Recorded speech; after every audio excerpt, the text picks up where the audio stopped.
in the years that I've been alive, there's more divisiveness, and I think it's a really sad phenomenon that has occurred.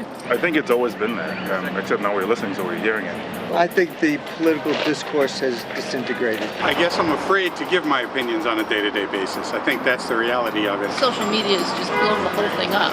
I'm always afraid, who are you going to trigger? It just erupts into anger. And so how do you deal with anger? It's one outrage after another. You can't keep up. People are like, you're wrong, I don't want to listen to you. There are issues that I think we all agree on. Nobody wants the country to fail. We still have the greatest country in the world for expressing ourselves. Diversity of political opinions, I think, is a strength. It's amazing, this country, but that also creates a lot of issues. How do you figure things out? We just think very differently, very polarized in terms of there's a threat on this side and a threat on that side. I feel like all we have been hearing the last 2 years especially is that everything is so divided.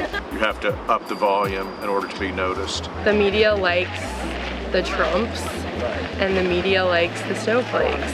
It's a vicious cycle that feeds on itself. I think people, including myself, tend to watch media that they agree with. So if one person is watching Fox, they're not necessarily uninformed, but I think they're misinformed. Or if one person is watching MSNBC, again, they may not be uninformed, but may be misinformed, depending on your perspective. If you only follow certain news outlets or certain people who have certain political views, that's all your feed is going to be.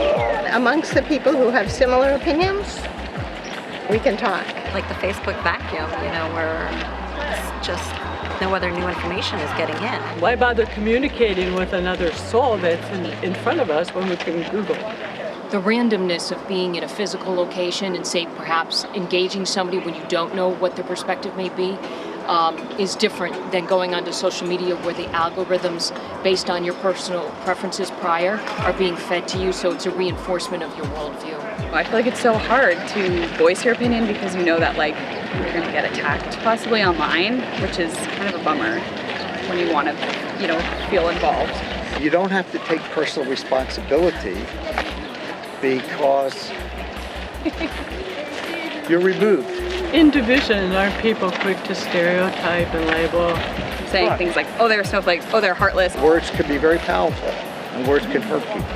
If we label each other, it prevents understanding rather than enhancing it. We get carried away, and then we end up thinking others are like enemies. Nobody's an enemy. My dad was saying that, he was like, I used to talk to people about politics, and it's okay to disagree, and that's what makes human interesting. It's not like you have to go into a conversation as if you're going to change someone's opinion or that make them think like you do. That's not what it's about. I had a great conversation with my father-in-law maybe 6 or 7 years ago.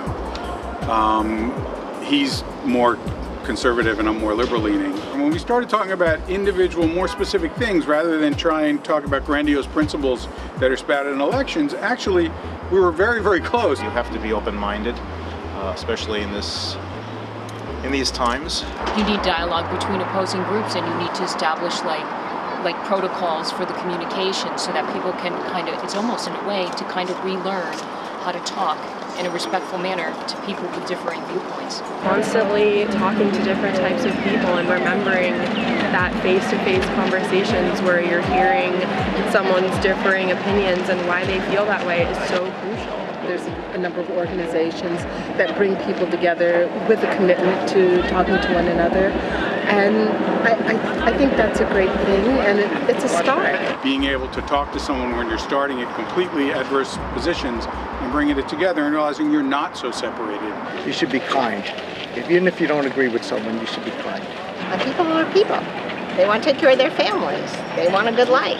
I'm not known among my friends as the optimist, but I am optimistic about this, yeah. A liberal and a conservative should go out to lunch together and spend 2 hours at lunch.